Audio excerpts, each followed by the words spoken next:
Sa Cebu City naman, pinakukumpiska ng lokal na pamahalaan ng mga patok na ATM o automated tubig machine na nasa bangketa. Posible kasing nadudumihan ng mga iniaalok nitong tingi-tingin tubig. Narito ang report. Patok na patok sa Cebu City ang mga ATM. Pero hindi yung mga naglalabas ng pera, kundi automated tubig machine. Dito, hindi card ang isinusuksok, kundi pisong barya.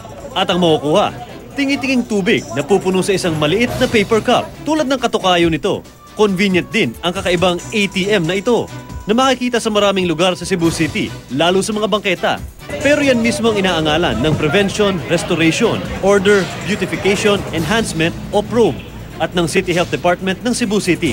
Bukod sa bawal ang anumang vending machine sa mga bangketa, posible raw kasing maalikabukan at makontamina ang tubig nito.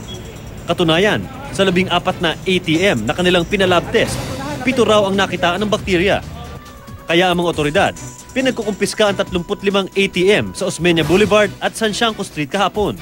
At 26 naman sa Carbon Market kanina.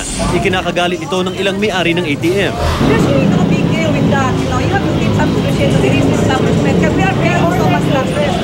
Nais man nilang tubusin ang kanilang mga vending machine. Ayon sa probe, sa susunod na linggo pa raw nila ito makukuha. Ang kapalit, multang 500 piso at pagdalo sa seminar sa food handling. 8,000 hanggang 10,000 piso ang halaga ng bawat automated tubig machine.